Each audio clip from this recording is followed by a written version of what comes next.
So, hello everyone, and welcome to Paige O'Toole's final artist in resident talk with us. I'm Nathan Stanfield, the studio manager at the American Museum of Ceramic Art in Southern California. AMOCA champions the art, history, creation, technology of ceramics through exhibitions, collections, outreach, and studio programming. Today's artist talk focuses on the work of Paige O'Toole, who has been in residency in the AMOCA studio since August of 2023. AMOCA's Artist in Resident program, established in 2012, is one of the few long-term fellowship opportunities for ceramic artists on the West Coast. Our residency program, which provides artists an opportunity to produce or develop a new body of work, is funded through the generous support from Julianne and David Armstrong, Laguna Clay Company, and the Wingate Foundation. The next call for residency applications will be in January of 2025. Today, Paige will share about her recent work and her future plans. Now I'm excited to tell you a little bit about Paige before we get started. Paige O'Toole is a ceramic artist from Garrison, New York, focusing on the intersection of gender, space, and the domestic. Her work explores themes of memory through gesture and illusion through perception. O'Toole's mark in clay is both immediate and archival, lasting and tangible evidence of her insatiable touch. She received her MFA at the New York State College of Ceramics at Alfred University and holds a BA in art history and a BFA in ceramics from State University of New York at New Paltz. O'Toole is in residence with us at AMOCA from this past August 2023 till the end of this month. Before Paige starts her presentation, I want to remind everyone this talk is being recorded. There will be an opportunity for Q&A at the end of the presentation.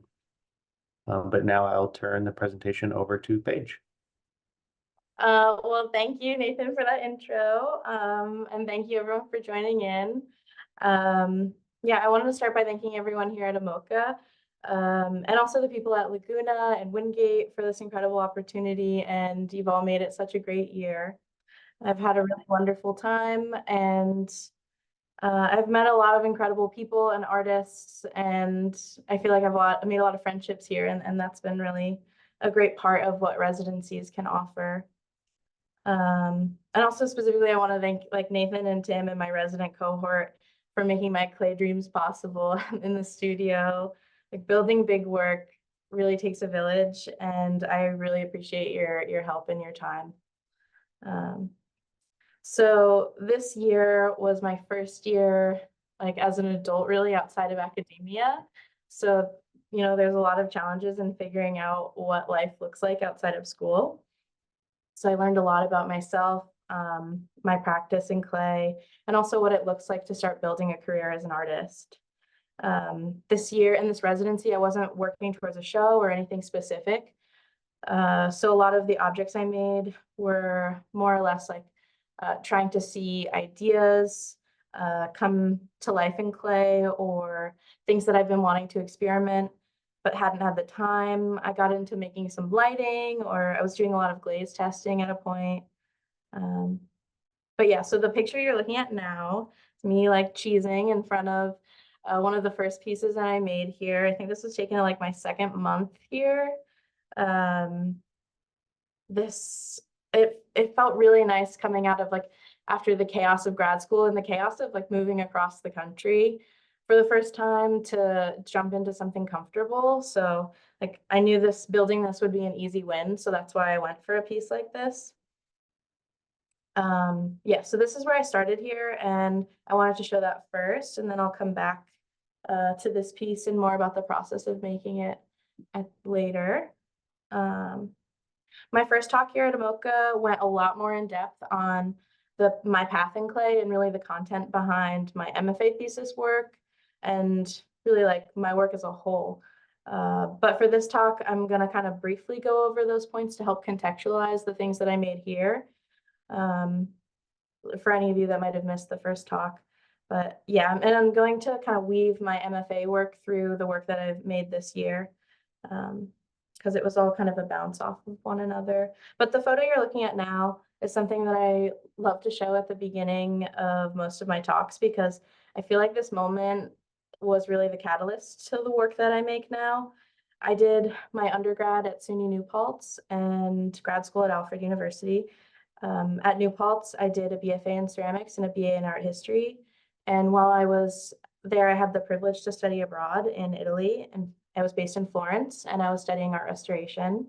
And when I was there, in my free time, I would wander and explore and visiting all these incredible museums and experiencing architecture. And like, that's when I discovered this piece. I think this was in the Pitti Palace. It's this elaborate empty frame hanging over this rich velvety wallpaper. And like, this might be silly, but this was everything to me. And it struck me because it was the first time that I started to think about the frame outside of the context of painting. And like, when I was an undergrad, I was studying art history. So it was all about paintings and it was all about work on the wall. But yeah, so starting to think about the frame as an object, as its own entity, but also as a concept and what that looks like. So I've always been drawn to dualities. I think the frame is kind of this perfect object in that way because it commands attention, but at the same time, we're conditioned to ignore it. I see the frame as this kind of transitional space that moves the viewer through the imaginary world of painting to the reality of the wall. And I love the power that in between like transitional spaces can hold.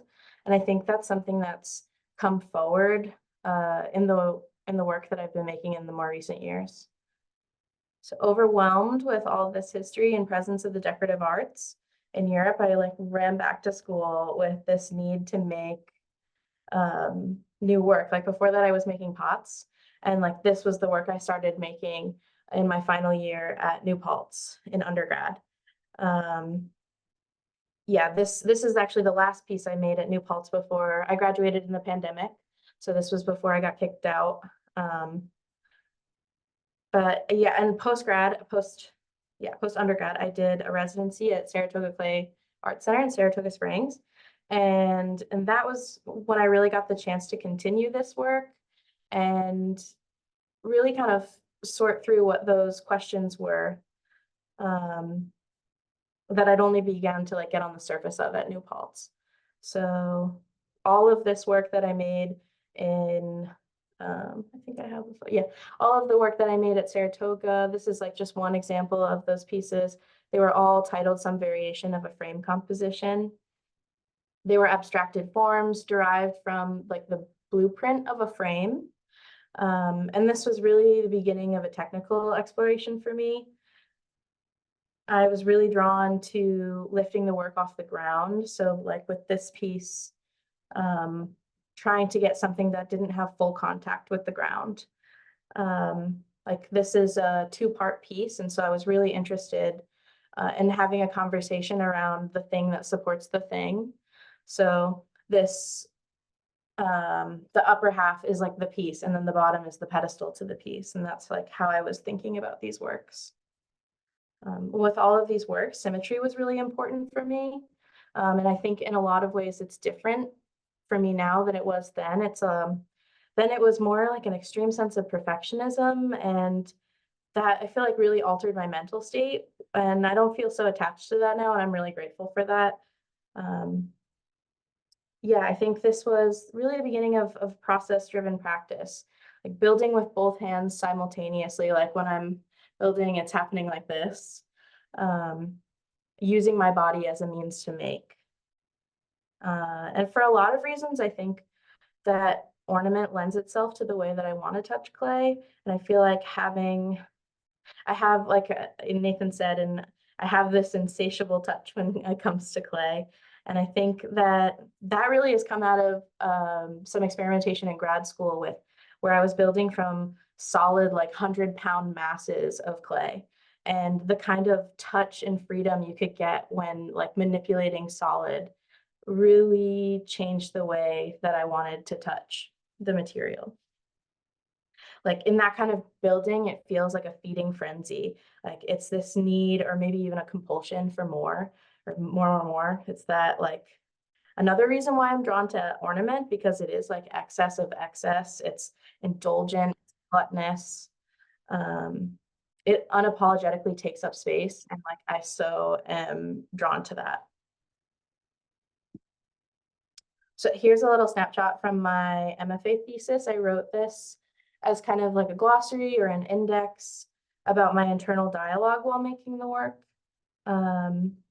It's what I was calling my systems of touch.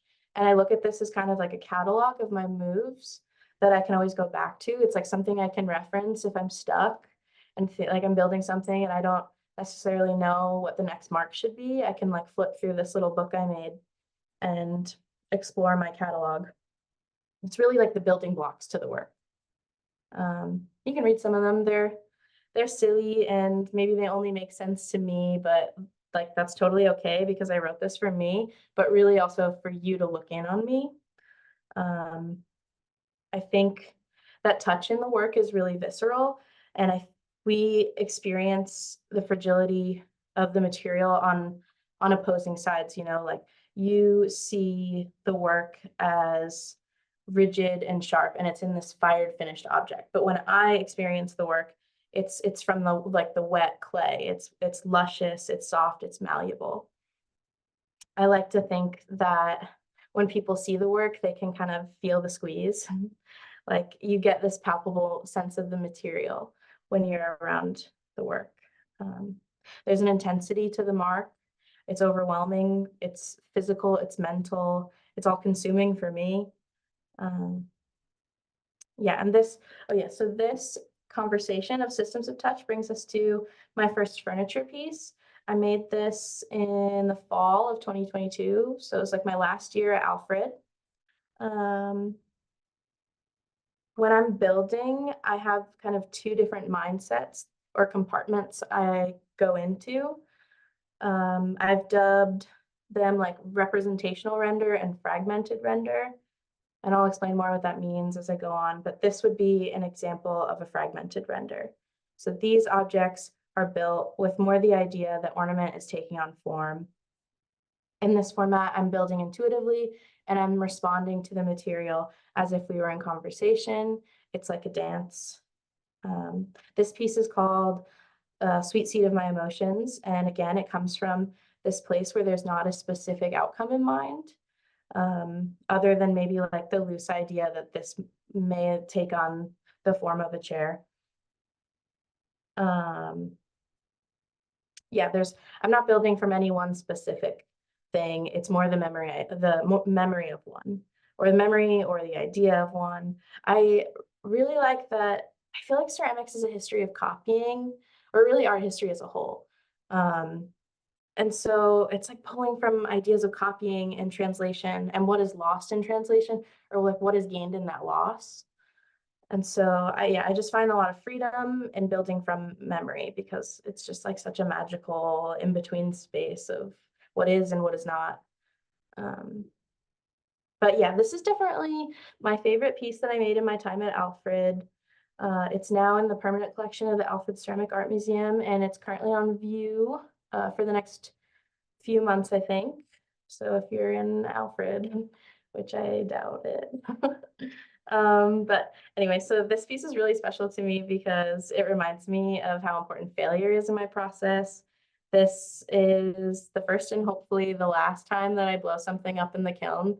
But this piece, I load everything wet, and this piece I loaded wet, and because grad school I was rushing and I didn't preheat long enough, and the entire body and back of the chair exploded and blew out. But I loved this thing and I wasn't ready to let it go. So like I collected all the scraps and I put them in my studio and I just lived with them for a few months, many months, honestly.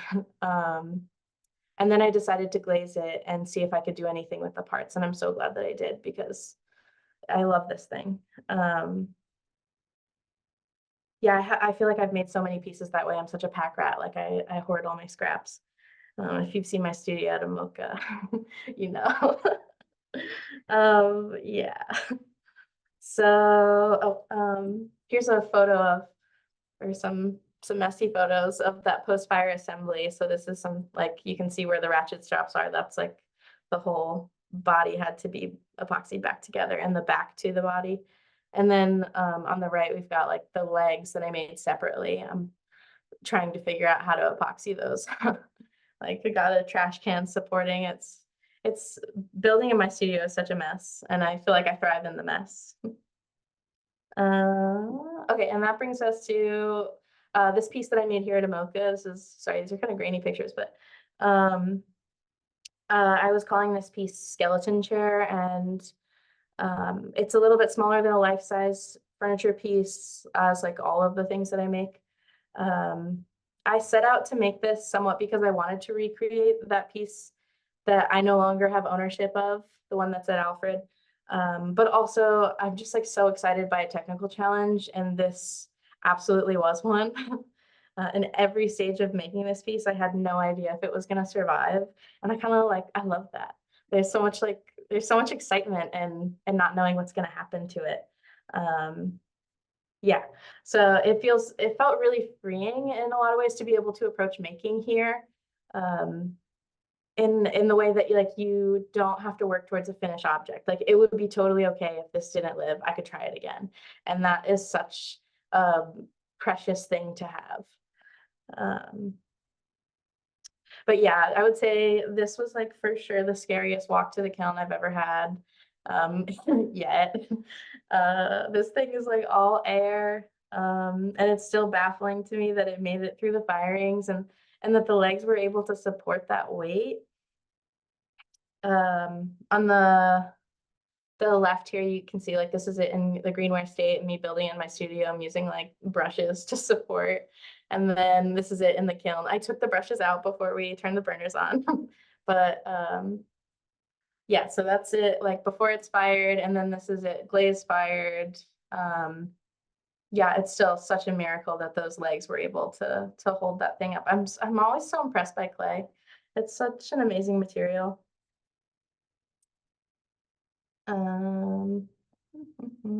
But yeah, again, this like the piece from Alfred is an example of a fragmented render.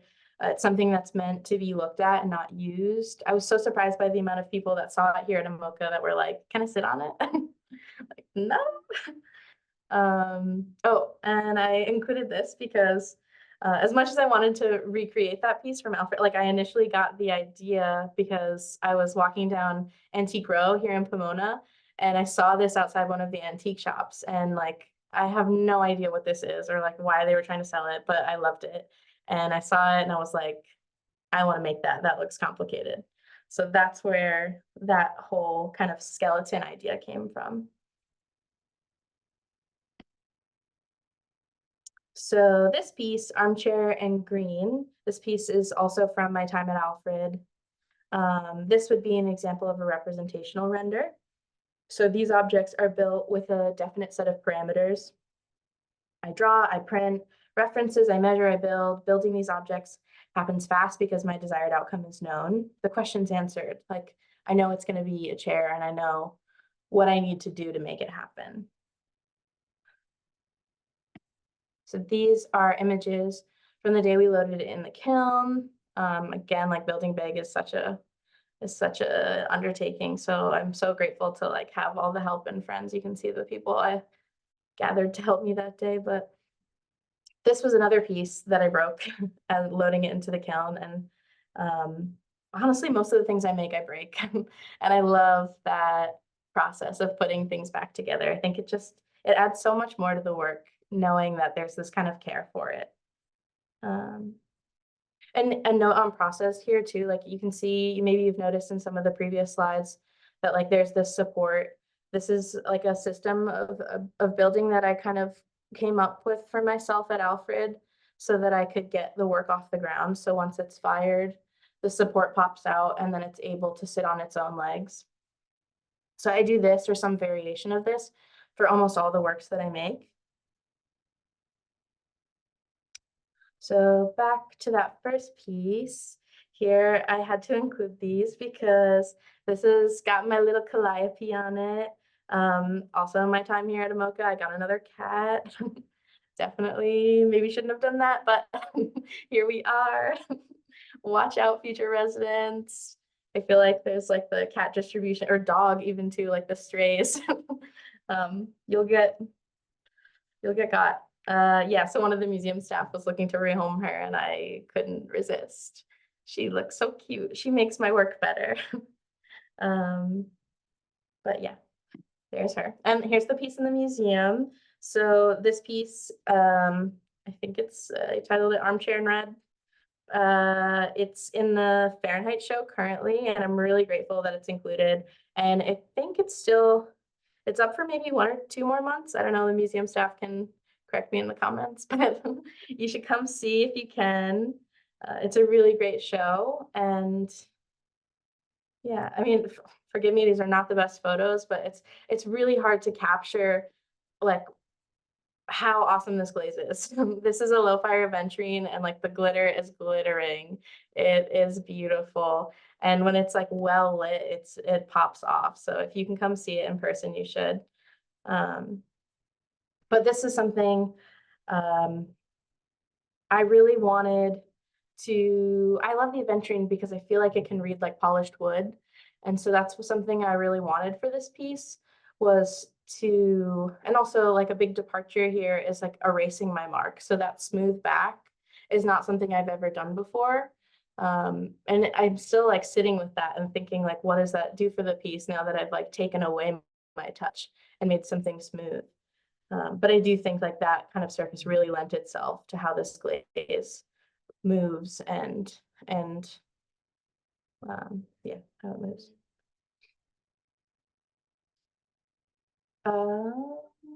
Yeah, okay, so this piece had quite a few challenges because I wanted to try, I've never really cared if someone could sit on them or not, but this time I kind of wanted to see, okay, what if that was a part of the work? What if there was that interaction with the body?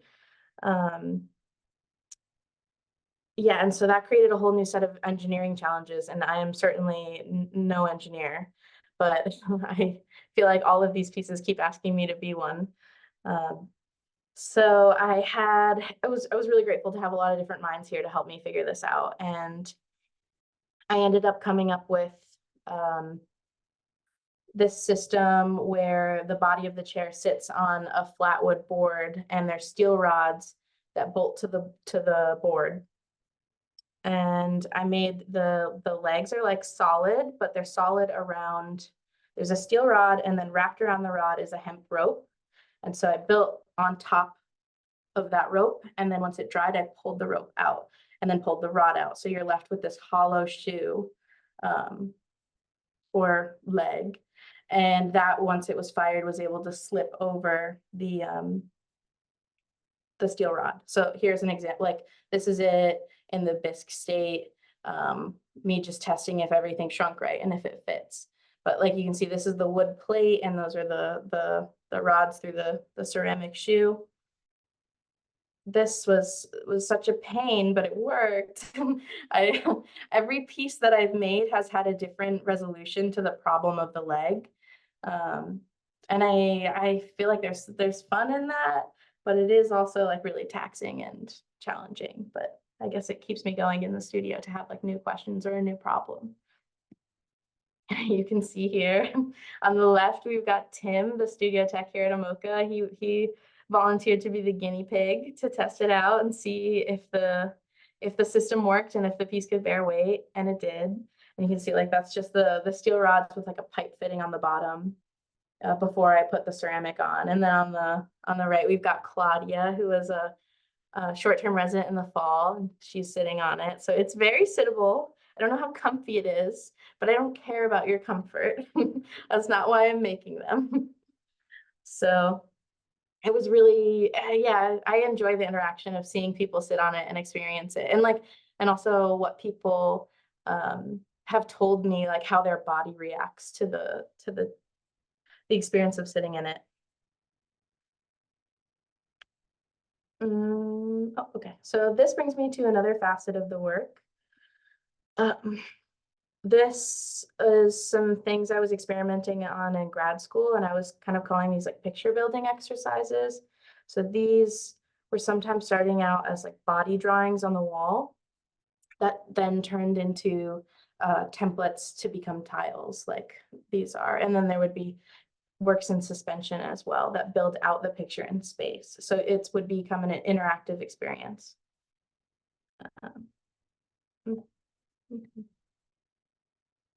Sorry, talking a mile a minute. Here's just another example. Like I did so many of these trying to figure out what I liked and didn't like and how people experienced it when they moved through it.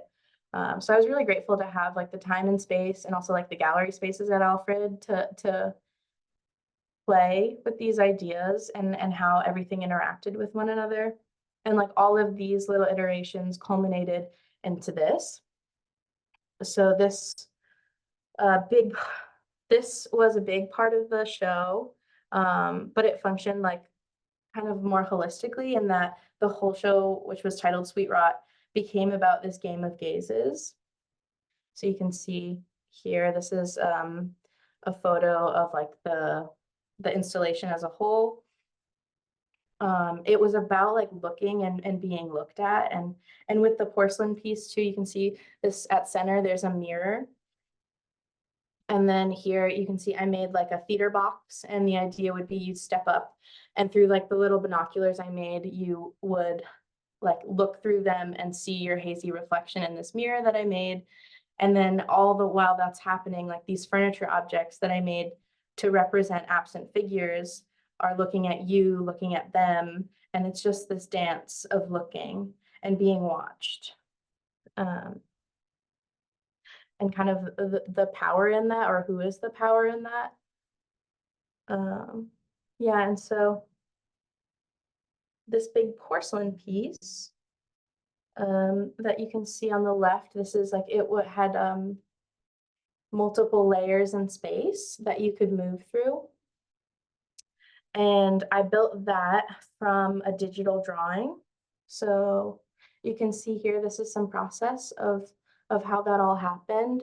So it all started with like kind of a hodgepodge of, this is wallpaper from a Victorian period room in the Met.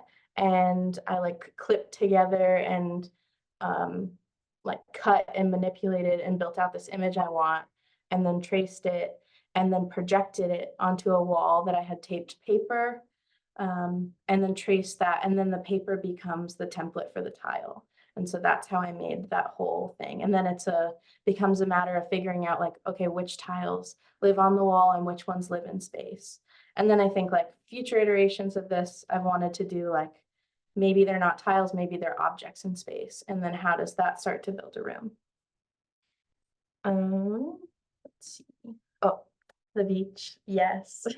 In true California lifestyle, I fell in love with the beach, and I went there a lot this year. And when I would go, I would bring my iPad and I would do some more digital drawings.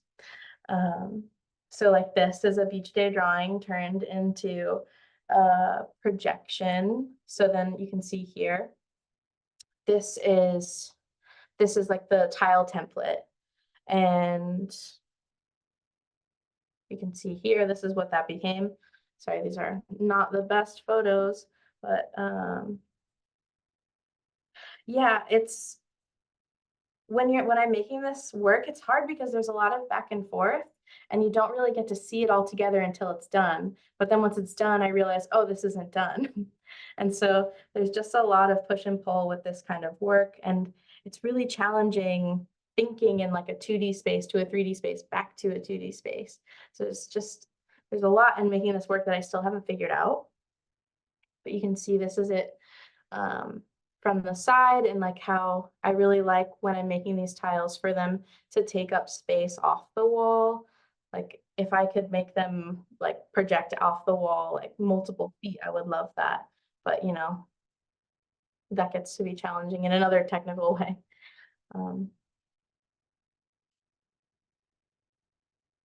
Yeah, so this is something I think I'll come, like this piece in particular, I think I'll come back to. I don't think it's done. I think I might remake some of the tiles and have them maybe protrude off the wall more.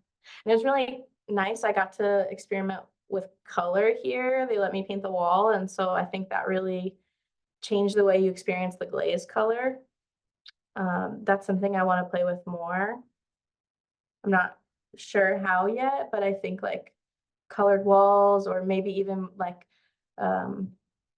more iterations of clay wallpaper could come into something behind this. Oh gosh, my studio is such a mess, but this is a photo of lighting that I tried making. Electrician, I am not, so that was a learning curve. This was really fun to do, and playing with, like, the arms are extruded hollow tubes, and figuring out how to maneuver wire through that was not fun. But this, yeah, as a whole, this was fun to make, and I'm really glad I did, and I want to do more of it. But I feel like this starts to come into more of design, and I'm not sure if that's the avenue I want to go down right now, but I'm really excited about the potential for these kind of objects. But this was really fun to do, and again, I love like this. I made a chandelier for my show, and it was in a few images back, but like having to epoxy each arm one at a time is fun. I don't know, I like when the pieces take me a really long time and there's just kind of this buildup that happens, like a slow moving process with each. There's just so much more care to it. Oh, my little test tiles. So another thing I did here was I spent a lot of time trying to figure out glaze. No, I really wanted to create a pattern that has legibility and a really melty glaze. So I thought that was going to be a really easy endeavor, but I was so wrong. This took months to figure out. And it turned out, like, of course, it's always like the simplest solution is what ends up working. And so, like, this is just a satin glaze, and it just has cobalt oxide on top, and it does that. And I spent so long testing only to figure out the simplest solution was what I needed. But I got it, and I was really happy with these results. And again, so this is another beach day drawing that turned into a projected image, but this time projected on an object. And that's the first time I've done that. And I was so happy when I got here to find out that AMOCA had a projector that I could use. It's really, really great. I think I need to invest in one because it's becoming a bigger part of my practice. Like, projections make things, you can scale up in an amazing way that I can't do at my own scale. It is surprising, I feel like, how many technical, or maybe technical is not the right word, but interventions with tech maybe is I'm a one finger typer on the keyboard, but like I do the digital drawings and the projector, and sometimes I use Rhino. Like, there's other things that seep into the practice that are maybe unexpected. But yeah, this is this on the left in the dark is me projecting the drawing on the form, and then there's a learning curve in that too. Like, I had to prop the piece up to meet the projection, or to make it match the pattern on the seat versus the back. And so here are just some photos of that process. And I haven't finished the legs for this piece, but you can see this is what it came out after it was fired, and I'm really, really happy with how this turned out.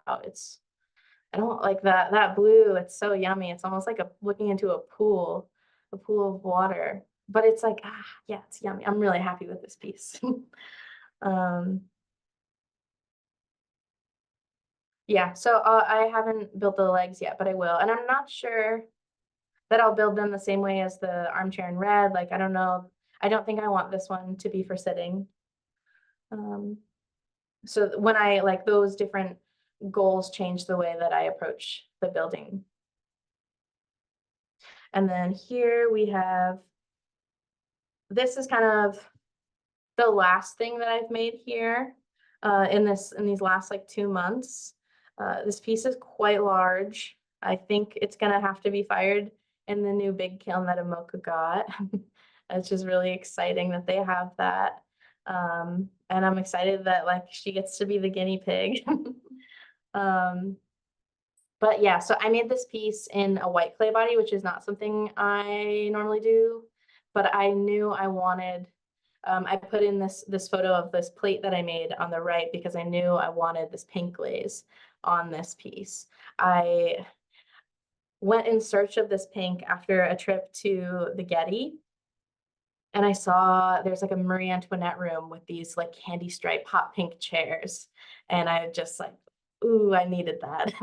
So I found this like pink, and it's a chrome tin pink glaze combo that I love, and I can't wait to see a pattern emerge on this piece with that pink. I'm not sure what it's gonna be yet. I don't know. I feel like everything is kind of intuitive and it happens in the moment. And so I try not to be held down by expectations in the work.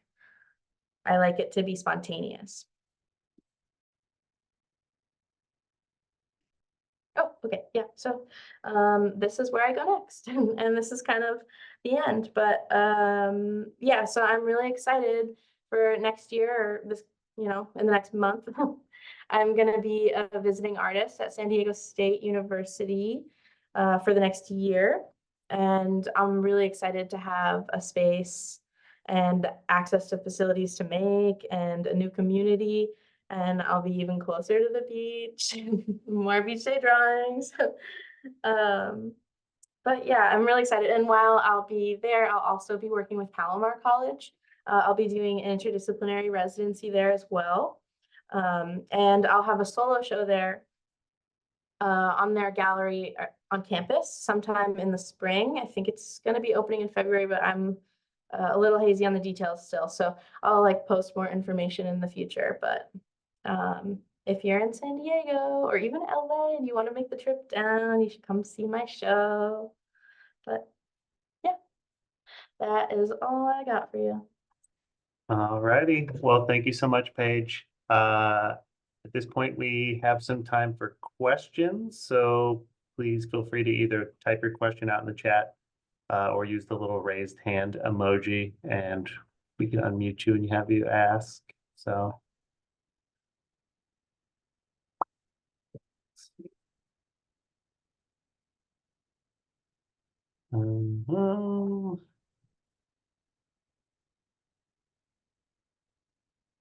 So one question here from Chidi.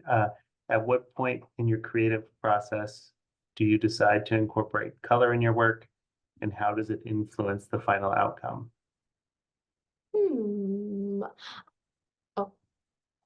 I'm so bad at color, to be honest. I feel like most ceramic artists are bad at color. I don't know. I think it depends on the piece. Sometimes it like maybe more for those like representational renders, like when there is maybe a specific reference or I'm pulling from something that is real. I maybe want it to look like the thing I'm referencing. So I pull from those colors. But yeah, I was doing a lot of research on Victorian architecture and like all things in that era, and I think I was picking colors that brought you to that place. So that's how I do that. But yeah, also, but like for the fragmented render, like the piece that's at Alfred or the skeleton chair, I really love that it's called like a Chino flesh glaze, because it's like got this artificial sweetness. Like there's something like sugary to it because it's glittery, but it's also really disgusting because it's on this red clay body and it's like this muted, yucky color. But at the yeah, I like when they have these dualities. Like it's beautiful and it's disgusting. And so I think that's what I look for. When I find something that's got both of those qualities, I'm like, yes. Cool. Thank you for the question, Chidi. Any other questions?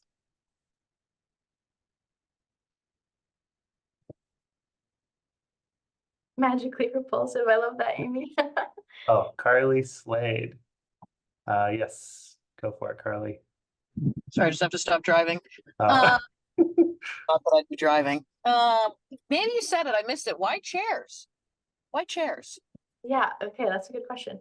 I mean, they started at the beginning like with that first piece, the Sweet Seed of My Emotions, the one that's in the Alfred permanent collection, that was, I was looking to continue the way I was building, but also thinking like, what if ornaments started to take on form? And naturally, like the chair form felt compelling to me because I feel like they're a representation of a figure in a way, like the absence of the figure is the figure. And I liked that in building a room, you can nod to someone being there without them actually being there. So I think that's what I was drawn to at first, but now I just have fun with it. Nice. Thank you. Good question. So it looks like we have a raised hand from Jordan. Jordan? Hello, hello. Great last answer too, Paige. I like how now you're having fun with it. May it continue. I'm curious, do you work on multiple projects at once, or because of how elaborate they really need your attention one at a time?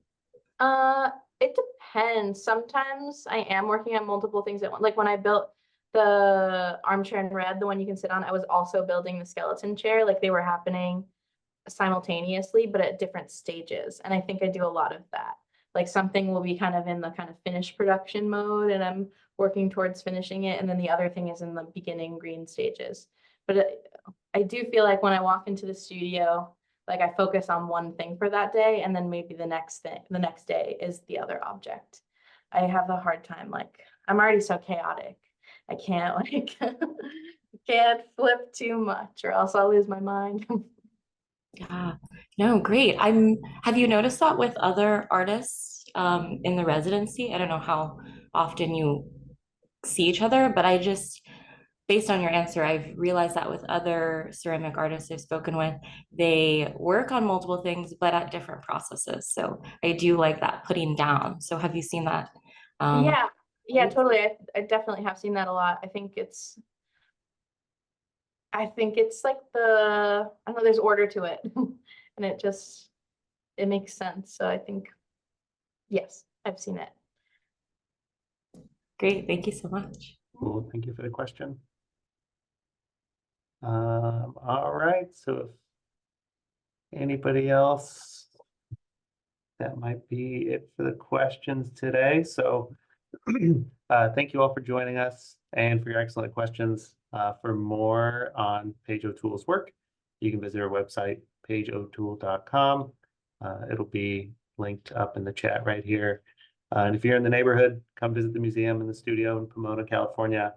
And you can learn more about AMOCA, our ceramic studio, our residency program, and our current exhibitions at our website, amoca.org. So a recording of this presentation also will be available on our website in the coming weeks. And thank you all for joining us and see you soon. Thanks, guys.